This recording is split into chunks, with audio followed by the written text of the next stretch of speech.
What's going on, everyone? Today I want to talk to you a little bit about sled setup in sledge hockey here.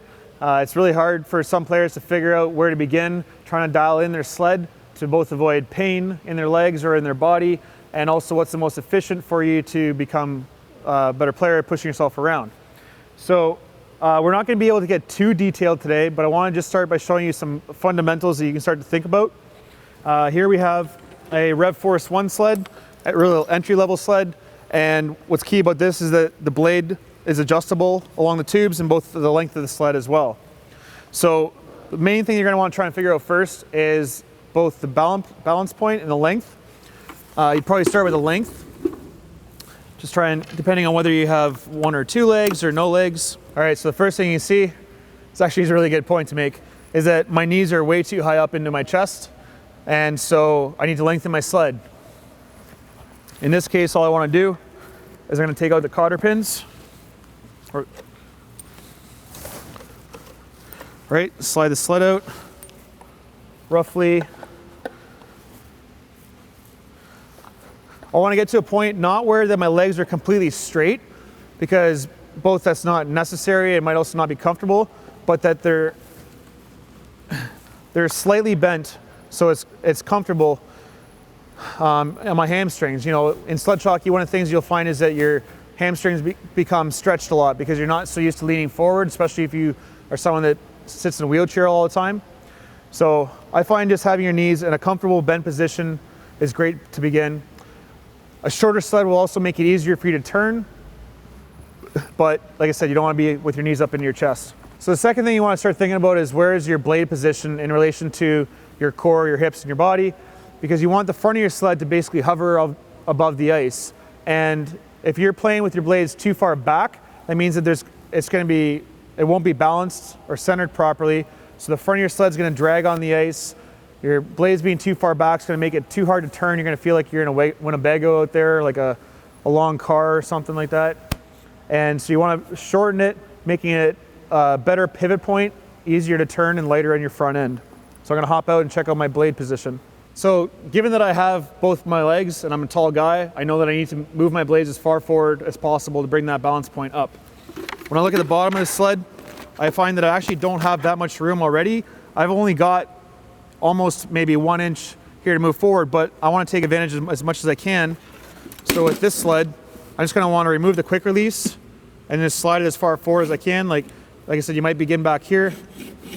I'm going to push mine all the way forward, tighten it back up, and get back in the sled. Okay, now that I have my blades moved forward and I got my length selected or chosen, I can just feel that the front of my sled is, if I relax completely, it's still dragging on the ice. If I kind of like pull my knees and my legs up a bit, kind of tighten myself, I notice that the front of it comes off. So now I'm in a much better position to create less weight on the front end of my sled, and I'm on a pretty good pivot point for me to turn real easily. So just for the sake of demonstrating this video, what I'm going to do, I'm going to shorten my sled by one more hole on the adjustment here. It's going to throw my knees up more than I want, and then I'll illustrate another point when we do that. So now that I shortened the front end of my sled from, I had 4 holes appearing before, now I've only got 3. It's created a much better pivot point again yet, where I can turn easier, spin my body around, the front end's lighter. However, because my bucket is not adjustable on this sled model, when I tighten my straps, it's forcing my legs down, which is pushing my feet forward to my heels into the nose of the sled, and that's forcing my legs down. So I don't have a sled here where I can adjust the bucket as well, but what you would want to do is play around with tilting your bucket. So you bring it from a flat position back. That's going to close the gap beneath your legs. It's going to alleviate pressure and then put you in a more comfortable position to have a shorter sled. So it takes a lot of playing around. It took me 2 years to figure my sled set up completely, where I had less pain because my body is developing. But the length, the blade position for your balance point, and your bucket height and your bucket angle are really important to finding a comfortable and correct sled position and setup when you're starting out in sledge. Now, one of the next things you want to think about is both your height of your bucket and the length of your sticks. And this is where a lot of players go wrong, is they'll play with the sled that they were given and the position that they're given, and so their hands end up dragging a lot on the ice, which is great for like helping you balance yourself. But if you want to be able to maximize your stride and agility and performance on the ice, you're going to want to raise your bucket up so that you have your hands in a better position to both shoot and to follow through when you're pushing yourself. So in this case, because I can't raise it, we'll have to hop into my ballistic sled, the pro sled that I use. But I just want to show you that right now, if I sit up straight and lower my arms down, that without a glove on, you can see I can almost, in some ways, put my wrist flat. And I can make a fist, but I'm still like, I can still have tons of room where my fist is out here. I want to be able to sit up straight.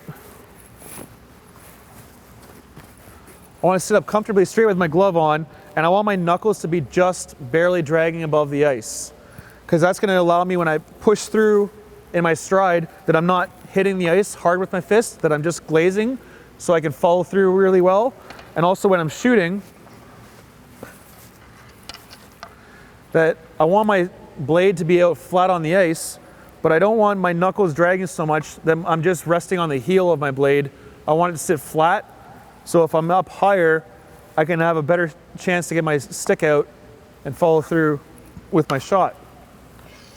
So what we'll do, we'll hop out of here, show you, like right now I've got short sticks, I've got a short stride, I can't follow through, and we'll hop into my customized sled and show you the difference. All right, so now we're sitting in my ballistic sled, the pro model that I have, which is a fixed frame.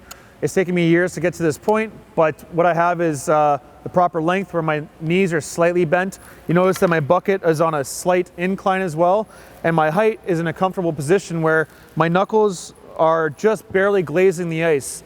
I'm just sitting in a comfortable straight up position. They're kind of hovering above, and what this allows me to do as well is that when I want to shoot, picture putting your stick out so that the blade lies flat on the ice. Your hand is in the position on the shaft where you would normally shoot. Mine is about 3/4 of the way down from the top. And my arm is not, my hand is not tucked in towards my hips, and it's not too far out. I'm just leaning up comfortably. How would I make a pass? How would I like to lean over and shoot? I'm 3/4 of the way down, and my stick's lying flat. So in this position, I've taken the time to play with the height where I'm comfortable for following through with my strides and my shot. Now what I want to show you a bit about, as well as the difference in stick length and how that impacts both your shot and your stride.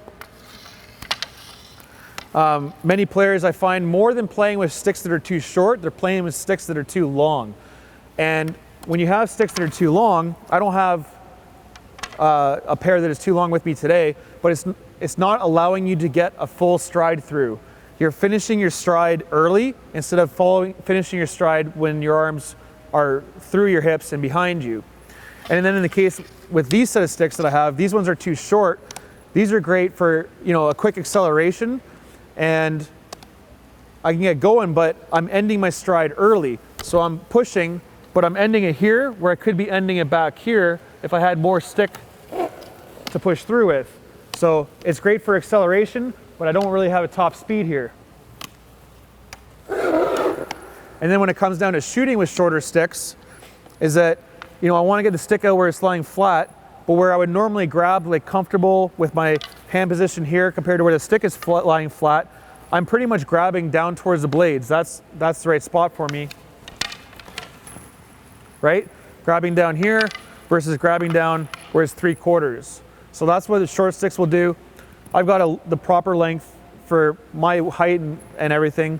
But if you could imagine sticks that are just even like 1 centimeter longer, that can be the difference between, you know, the sticks sitting out here, I'm that much further down my shaft, and when I'm pushing, I'm finishing my stride early versus getting a full stride in. So having what I found is the right length for me. When I'm pushing, I'm following through back here before my picks leave the ice.